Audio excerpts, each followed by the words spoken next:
Welcome to Truman'sTown Hall with your host, Matt Truman.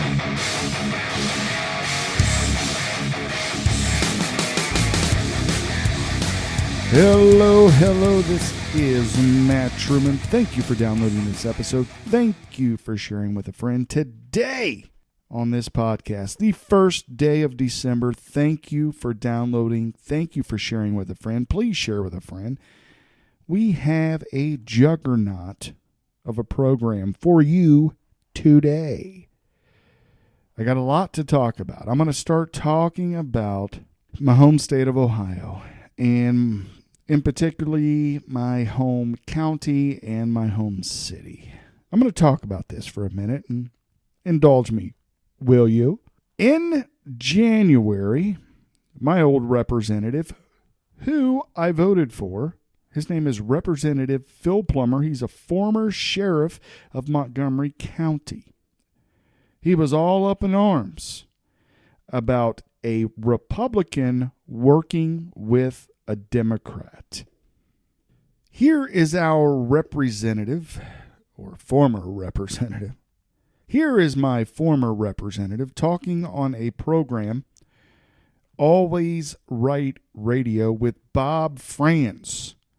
I believe it's a northern radio station here in Ohio, 1420 WHK, something to that effect. Anyway, here's the sheriff talking of how angry he is. I mean, he uses terms like dictator and resign, and he went nuclear on this Speaker Stevens, who worked with Democrats to earn the speakership. May I say that I believe Plummer was in the running for this speakership. He was at least number 2, number 3 man that was going to get that job. But he was going to get some really killer committees too, I'm sure. Anyway, this is him angry at his Republican colleague working with Democrats. And then I saw it in a couple of social pages, and then I saw it on a headline. Phil Plummer calls for Jason Stevens to resign immediately. That is about as strong as it gets. I saw a lot of criticism. I saw a lot of people talking about how this looked like anything but unification, which is what we were told Jason Stevens was supposed to bring that Derek Marin could not. But I only saw one person calling for his resignation. Tell us why. Yeah, Bob, what he did yesterday, once again, he had to use the Democrats and his gang of 22 to get his package passed through the rules and also to get his leadership team passed. I mean, once again, he disrespected the Republican majority. You know, we were voted to do a job. We were voted in by our constituents to do the job, and he failed to recognize us on the floor, where we simply wanted to drop some amendments to his rules package. And we wanted to do that to eliminate this dictatorship that he has. Representative Plummer, tell me more about the dictatorship. He's only been on the job for a couple of weeks, really, since January 3rd, when the Speaker's steal of 2023 happened. And, of course, that was when the rules package was supposed to be voted upon. It was supposed to be largely ceremonial and easily agreed upon by the massive supermajority. People who are in chairmanships of committees are going to stay in them, particularly people like Derek Marin. And none of that happened. So in 2 weeks, we're devolving into a dictatorship. Tell me what that means. Well, let me walk you through the process. So the electoral process, we spent in the excess of $30 to $40 million statewide to get, statewide elected officials, the Supreme Court, all of us elected. So the citizens in this red state ponied up for the resources to get us elected. We have a majority in the House, a historical majority. And we get this guy who steps in and immediately hands over all the power to the Democrats. So we tell our voters now, hey, thank you for your trust, confidence, and your resources, but we just gave over the power to the Democrats. That was his first move. And in doing so, he sold 3 policies. We all know he sold 3 policies. HJR 6, which will be very detrimental to our state, the backpack bill, and he also gave the Democrats more authority on the redistricting commission. So every move he makes is catering. These are set. He's the speaker. I mean, what method of change is possible? We still have our power of our vote. He can't take that away from us. So he needs to pass budgets. He needs to try to pass conservative policies. I don't know if that's possible under his leadership. But we have the power of our vote. And we also had a process yesterday where we elected Derek Marin as the leader of our caucus, and they elected me as the leader of ORAW, our political arm. So Jason's trying to debate that with us, but he needs to check the Ohio Revised Code that specifically spells out that process. We had the majority vote, and we took those 2 leadership spots. All right. There it is, folks. That was Phil Plummer on the Bob Franz Always Right radio program. Now, I'm a Republican. I listened to that episode. I believe I listened to it on a podcast because I listen to Always Right Radio. That's how Republican I am. I listen to a podcast called Always Right Radio. I'm very conservative. Fiscally, very conservative. And in some aspects, I'm kind of liberal in the social area of politics. So I don't really care what you do in your own home. That's your decision. So maybe I'm more of a libertarian on that. Anyway, this isn't about me. Let me explain a little bit why I'm playing this clip from the radio show, because Representative Plummer was so angry at this Democrat or this Republican for working with Democrats, so angry that 11 months later he endorses a Democrat for a county commission seat. So the current representative was the sheriff in Montgomery County. So he is Montgomery County's guy. He then moved on up to the state house. I was a voter back then in Montgomery County, and I voted for Sheriff Plummer. I voted for him to be our next representative at the state house. And for the most part, I liked him. I really did. But this type of what I call hypocritical politics is what we as Republicans need to stop doing. We need to be honest with integrity. Tell our people exactly what is happening. Don't shy away from controversy at all, but be honest. So these Democrats can't come back and say, you did X, Y, and Z, and how are you voting on E, D, and F, right? I know politicians haven't always been known to be the most honest people in the world. I would love to see that change. I think Republicans could be the leader in that. I honestly do. And I don't normally talk Democrat, Republican. Maybe I do. I don't know. But I don't generally make that a major focus on this podcast. But today I am, okay? Because I'm a Republican in Ohio, and this impacts us. Because if we have one of the top leaders of the Republican Party in Ohio endorsing Democrats, and the other person he endorsed was a RINO. You know what RINO is, right? Republican in name only. I don't believe the other person is even a Republican at all. Registered. Oh, hey, Matt, they're registered Republican. Really? That's interesting. They don't. Let me just break this down for you. So I grew up in Huber Heights, and I had 2 brothers and a sister at the time. And my sister was friends with a gal in high school by the name of Kate Smalls. Kate Smalls was a fun-loving gal, you know, the life of the party, if you will. And I think there's even a picture of them from Olin Mills with a beer bong, and I don't know, I'd have to find it. But anyway, it was a funny picture. I don't think my parents were too happy, but it was a funny picture. And she earned the moniker of Crazy Kate. Well, Crazy Kate ended up, you know, my sister and them, they fell out or don't talk anymore or whatever. But she ended up doing her own thing. And then just recently, there was a vacancy on the Huber Heights City Council. And who pops up was Kate Baker. So Kate Baker, formerly Kate Smalls, Crazy Kate, is now being appointed to the Huber Heights City Council. When she was appointed, there was a major question asked. If you had $1 million, where would you spend that $1 million? So off the bat, the question's kind of wild that, you know, council members are the ones doing the interviewing, and they bring up just $1 million like they just picked it out of the sky. So you know right there that this council spends a boatload of money. But anyway, in Huber Heights, there are 2 different separate governments. You have the city council who has their funds and taxes that they raise, and then you have the city schools and their funds. It's a separate bank account. It's a separate entity. They have their own school board, their own governing body. And her, Miss Baker at the time, doesn't know how this government works. And she says she would give it to the schools. Well, you could give it to I guess you could gift it to the schools, but what would you do to use it for the city? Her idea was to give it to the schools, which was quite interesting and humorous to a lot of us watching it who know how basic local government works. That was her answer, and that was the person they chose to appoint. Then she ran an election, and she won her election. She won. So people thought, hey, she's doing a bang-up job, let's elect her. And now she was elected, and now her idea is to run for county commissioner, Montgomery County Commissioner.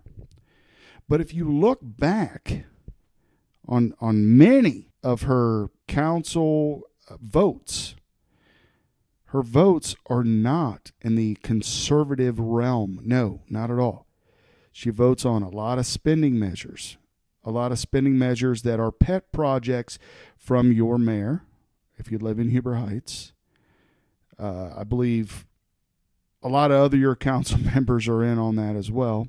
So right off the bat, she's not fiscally conservative.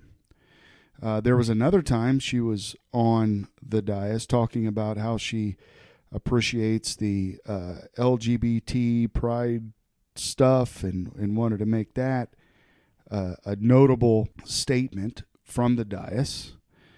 There's just a number of things that she has said and done where she either doesn't understand government or is not a conservative. And we have someone in Representative Plummer who prides himself on being a conservative. And as you heard, is someone who said, I can't believe a Republican's working with a Democrat after we spend all this money trying to get Republicans elected. Now he's working with Democrats. Well, what about that? Hypocrisy. That was something I questioned. And I put it out there. I put it out on Twitter. No response, obviously, other than somebody saying, I don't know, they posted a meme of Biden crying in a crib. I was like, what? I don't know. I don't get it sometimes. But on the Facebook, there's a group called Brick City Town Hall, and there was quite a response. I'll read some of the comments here, and we can talk about them. I simply posted, Republicans endorse Democrats? And then it was a screenshot of the Montgomery County Republican Party endorsing Mary McDonald for city or county commissioner and Kate Baker for Montgomery County Commissioner. Mary McDonald is the former mayor of Trotwood, a Democrat. She just lost her race, and that was the first choice the Republicans in Montgomery County chose to run for city commissioner. Their second choice, because that's how they posted it. So she, Miss McDonald's on top, Miss Baker's on the bottom. She's the not conservative Republican running. She's a Republican, Matt. So there was a lot of different comments. One said, "Looks like it." So yeah, they're doing it. Another person said, "Go Mary McDonald," because, well, they like Mary. Couple people. Let's see. Let me get down to the nitty gritty part. So the co-chair of the Montgomery County Republican Party is a member of this group. And they wrote, Kate has been registered and verified voting Republican for over a decade. Doesn't make him a conservative like Phil Plummer was talking about, but he was in the picture that was taken and posted on the Montgomery County Republican Party's website endorsing them, and he's one of the top Republicans in the state. Mary has a strong history of working extremely well across party lines, but she's not a Republican. She should run as a Democrat and then work across party lines. But no, this is political expediency. And the chair writes a bunch of other things. And it goes on and on and on. And there's just big discussion on Facebook about this. With the chair, co-chair chiming in. And she's a nice person, honestly, you know. She comes from a good family. All that good stuff. But listen, folks, this is politics. Nice guys and gals finish last in politics, right? It's not about being nice. It's about doing what's right for the constituents, for the folks that are donating money, donating time, donating energy because we want our values represented. And when you bring out two candidates, one of them is a Democrat, one of them is a RINO, you are doing nothing for us at all. The only thing you're doing is trying to, let's see here, be political savvy and try to sneak in a few folks that may be very moderate. They are moderate to the left-leaning side of my political spectrum and a lot of us Republicans' political spectrum, and trying to use that in a city like Dayton, which is predominantly Democrat. So let's do that. But are they going to do the will of the conservative? Do you believe that? I don't believe that. That's why I'm angry about it. That's why I point out the hypocrisy with Representative Plummer saying we can't allow our Republican member to work with Democrats to get himself elected for power. What are we doing? We're turning around. We're endorsing Democrats and RINOs for what? Political power. We need to run on honest values. Anyway, I'll leave it there for this portion of the podcast. And I'm going to play something. We're going to switch gears here. The world is in turmoil, folks.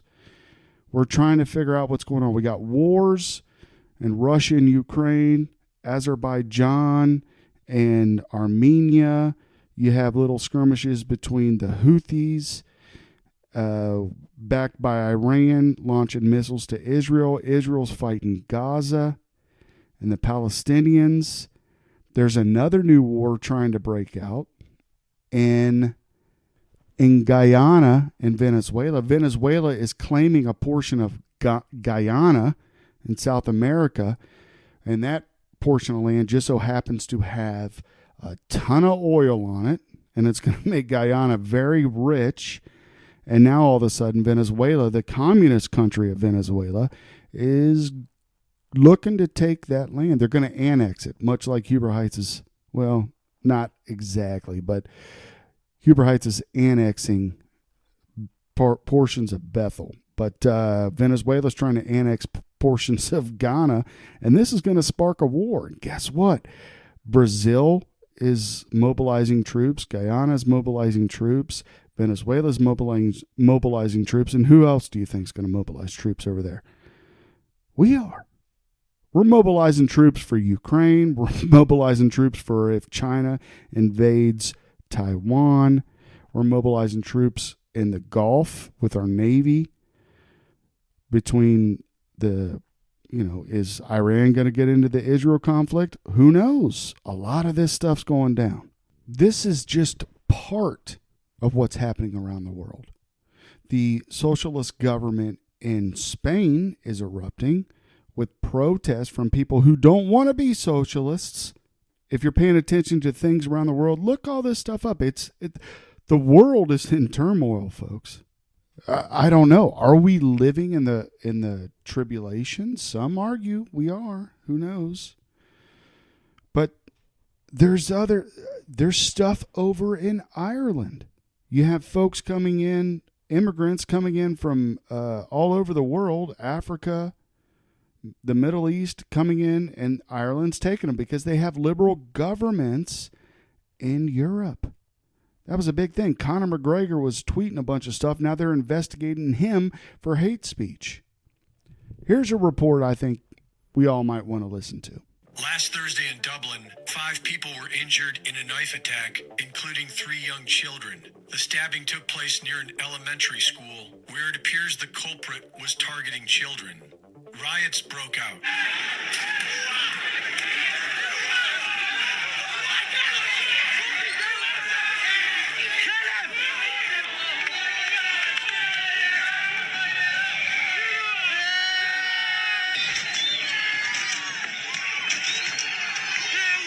This event is just the latest in a long string of violence resulting from the radical globalist immigration scheme. The attacker was ordered to be deported back in 2003, but was given the political support to stay and appeal it, and was arrested earlier this year for possession of a knife and criminal damage, but did not receive a conviction due to a mental health report given to the court.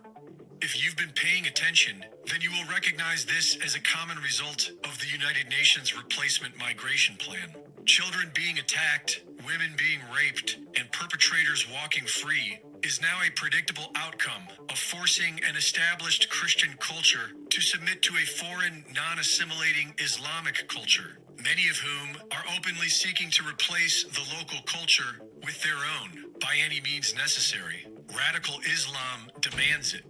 If this were a humanitarian effort, then refugees would be expected to assimilate, as they have for millennia. The rule of law depends on it, but this is a globalist invasion, and whether they know it or not, the so-called migrants are being used as an invading force. And instead of being conquered with violence, the native people are being attacked with name-calling, stunned into silence with guilt by being called a racist.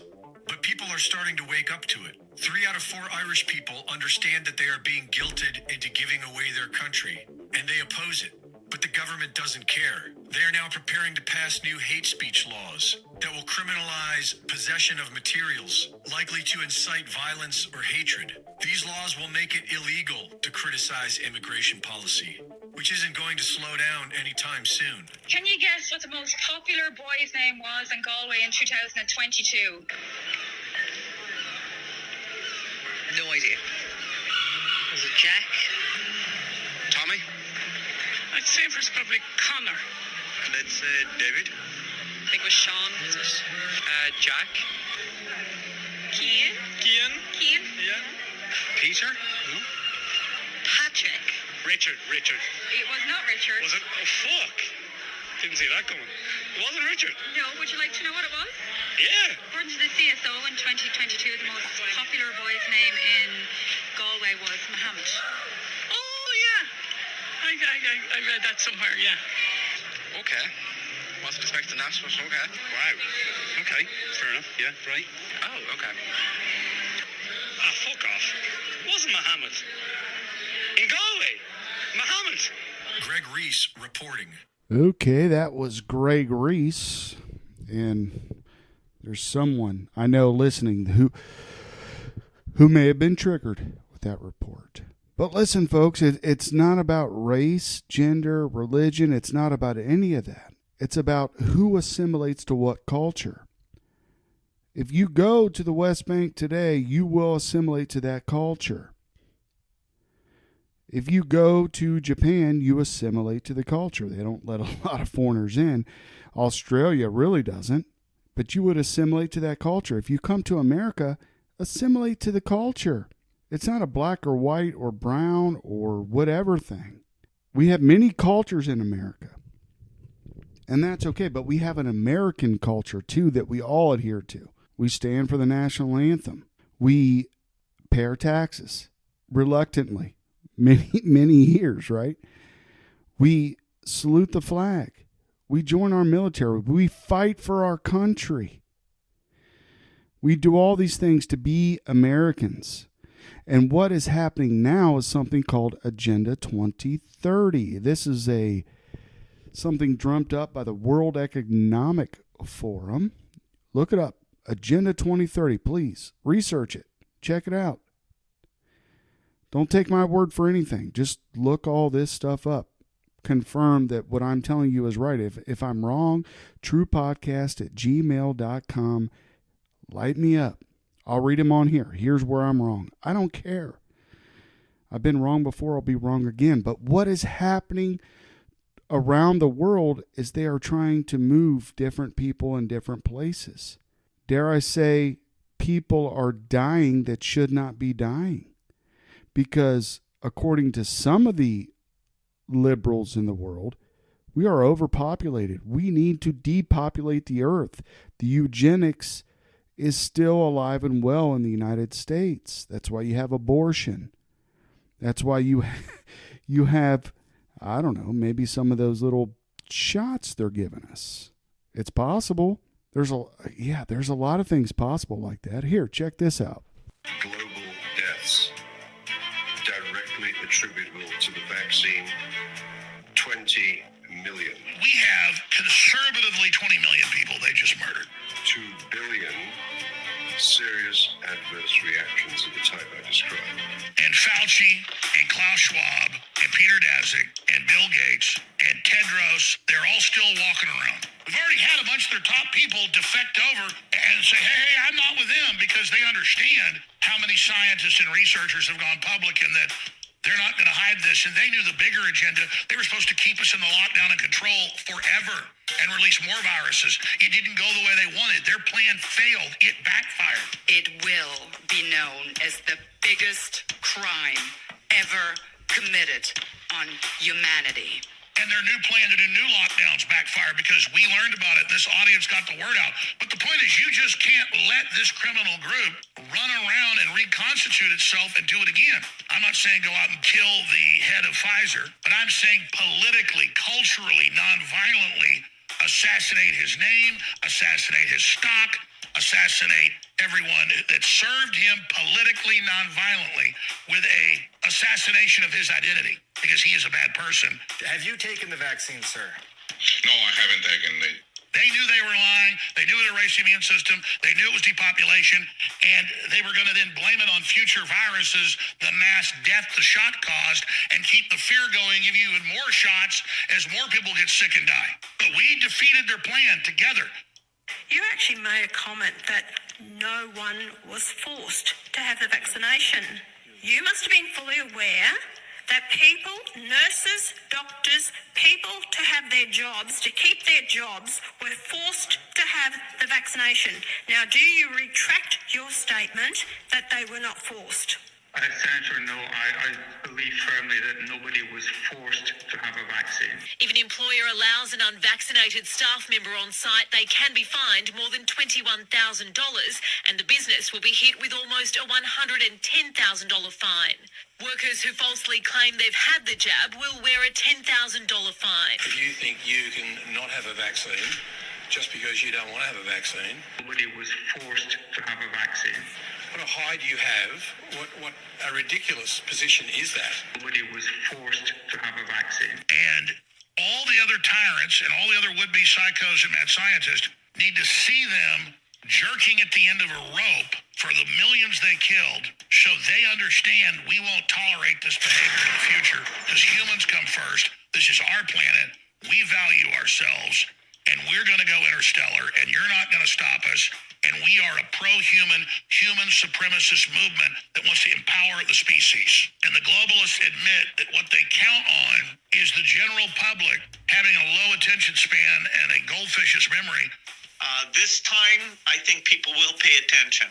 We just accept they killed 20 million people, including some of my family, some of yours, and it's just cute, and we're just going to sit here while these creeps are still in power? There'll be another pandemic. We know that. Don't truck bomb them. Don't shoot them. Don't harm a hair on their head. No, we just get our people elected. We take control of the institutions. Might take 5 years, might take 10, and we don't buy anything they say, and we build our own communities.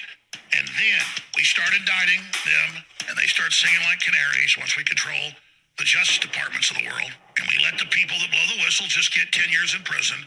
And then the kingpins get marched up on a public platform on international television, and we put a rope around their neck, and we pull the lever, and we break their neck in front of billions of people. And we say, that's what happens when you kill children and innocent people. In their own documents, like the SPARS document, 2025-2028, they say, when it comes out in 3 years we killed a bunch of people, we'll say it's a mistake and have the heads of the companies resign, and some of the politicians will get in trouble. They even war game that. We made mistakes before the epidemic and not investing more. And then during the epidemic, we also made mistakes. No. You didn't do this by accident. You didn't build all this and release it on accident. You didn't give us the poison shots and cover what they were doing on accident. You did it on purpose. You don't believe it because you're so arrogant. But one day, sooner than you think, you're going to be up on international television with that big cheering crowd right there. Because you were anti-human and you're so into death and you decide who lives and dies, you're going to die on international TV, crapping your pants, jerking at the end of a rope. Let me just say that I am one who does not believe in the death penalty. I am pro-life to the extreme. I rock a mic like a vandal, light up a stage, and I wax a chump like a candle. Yes, folks, I am pro-life. I am against abortion and the death penalty. So I'm just going to say that right off the bat. I think it's more hell to have to serve a prison sentence and an ordeal that is beyond our comprehension if you haven't been to prison like myself. But anyway, it's remarkable the things that we've had to endure over the last few years. I mean, just look at prices. Go to the grocery store. When you went to go buy Thanksgiving dinner, Americans, I know we got a lot of folks listening from around the world on this podcast, and I thank you.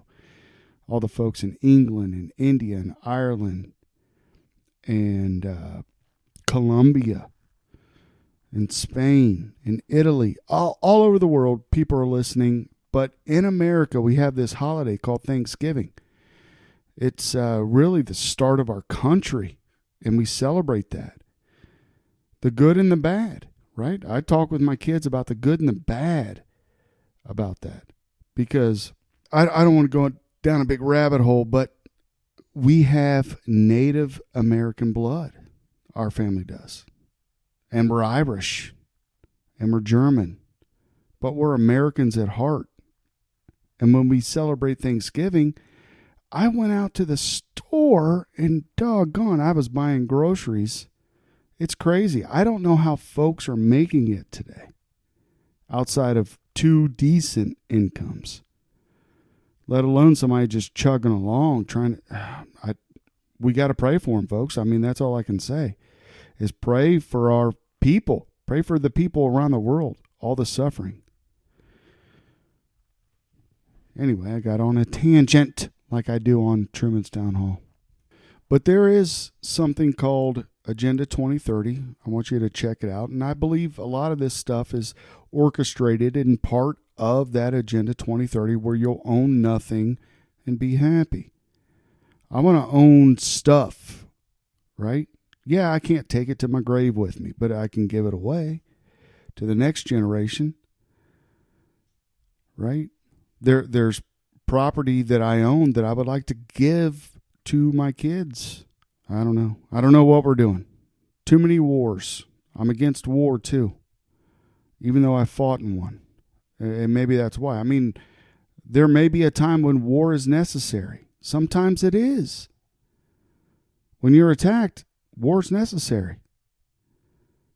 But funding other wars and all that stuff, I don't believe in it, folks. I really don't. I don't think you do either. So I'm going to end where I began and talk a little bit about my area here. In my area, I am represented by the 10th Congressional District, and the person that holds that seat, his name is Mike Turner. He's the former mayor of Dayton. And I did a little ditty over on Ohio Election Forum. Check that podcast out if you haven't. Ohio Election Forum. You can find them on Facebook. It's a public group. You can watch some of our anthologies that we put out each week on Friday. But I talked about Mike Turner with this, and we're going to talk a little bit more about Mike Turner, but this is what I had to say to open up about Mike Turner, who is a Republican, who I voted for, right? We have to hold the people that we vote for accountable. I'm trying to do that. I don't know. Right or wrong, I'm trying. I want to be held accountable. Anyway, here's a little clip from Ohio Election Forum. I'm Damon Appel with Ohio Election Forum, and we have just our OEF regulars tonight. We've got Donna Payne, Dean Glover, Eric Alberts, and Doc Truman, and we're going to just do a little bit of a roundtable on recent Ohio news, starting with the wonderful, the amazing U.S. representative from Matt Truman's district. What's his name, Matt? And why is he so amazing? Well, his name is Mike Turner. He's the representative for the 10th District, United States Congressman for Ohio. And there's quite a bit of things that he's been doing lately. He's a former mayor of Dayton. He actually did some pretty good things for Dayton. He helped bring in a AAA ball team, the Dayton Dragons, who's an affiliate of the Cincinnati Reds. So that was great, and it's a great place to go. But when he went to Congress, Wright-Patterson Air Force Base is one of the largest, it is the largest employer in Ohio. And with that, he's now beholden to a lot of these, lack of a better word, military-industrial complex. He gets a lot of his funding through that. So he's all about the wars. So he's funding wars. He wants to send money to Ukraine. He wants to send money to Israel. He's sending a lot of things. But the latest thing that he's doing, or what he's done, he was one of 8 Congress members from California and Oregon, a lot of these very liberal states, to vote no to impeach the Homeland Security Secretary Mayorkas. And for a lot of us conservatives, we kind of wanted that to happen. And he voted against our wishes, especially those conservatives in the 8th or the 10th district. All right. You can check that entire video out over on Ohio Election Forum. It's a public Facebook page, so if you just want to take a gander, you're welcome to do that as well. But yeah, that's our Congressman Mike Turner. And if you haven't been living under a bus these past few months, you would understand that Tucker Carlson was fired from Fox and started up Tucker on X. And he was talking initially about my Congressman Mike Turner and his latest exploit when he voted against releasing some documents. So I'll play the beginning of Tucker Carlson's last episode. This year, Congress passed something called the UAP Disclosure Act of 2023. The law requires the U.S. government to tell the public what it knows about the countless unidentified flying objects that have been spotted in the skies above Earth over the past 3,000 years. It's designed to be, and it very well could be, a transformative piece of legislation. And it comes at a time when we can finally say with confidence that the most unlikely sounding theories about UFOs are actually true. Yes, these things are real. They're not all weather balloons. They're not experimental aircraft from this or any other country. Whatever they are not of human origin, nor do they behave according to the laws of known physics. And yes, the U.S. government currently has physical evidence that they exist. That means wreckage of the craft as well as the bodies of the beings that flew them. Amazingly, all of this is true. We know that from the detailed testimony, much of it under oath, from several high-level whistleblowers, including longtime intel officers Lou Elizondo and Dave Grush, both of whom we've talked to. But there have been many, about 10 so far. So the question is, now that the UAP Disclosure Act has passed, when can the rest of us see the information that we paid for and in fact own? Well, not so fast, it turns out. One of the great secrets of Washington, known to everyone inside Washington, is that many of the most powerful members of Congress do not work for their constituents, much less for the rest of us, for the country at large. They are instead puppets of the most secretive federal agencies. They are controlled effectively by the permanent bureaucracy, including through bribery and blackmail. 2 such members happen to be especially powerful this term: They are Congressman Mike Rogers of Alabama, who is the chairman of the House Armed Services Committee, and Congressman Mike Turner of Ohio, who is chairman of the House Intel Committee. Both of these men have been instructed to violate, in letter and in spirit, federal law, and to hide the truth about UFOs from the American public. They're working to do that right now. It is infuriating to watch this. But if you think about it for a second, it's also baffling. Why is this happening? Federal agencies have been lying about UFOs for more than 80 years. This has been a coordinated effort. It is both highly time-consuming and very expensive. Many Americans have been hurt in the process.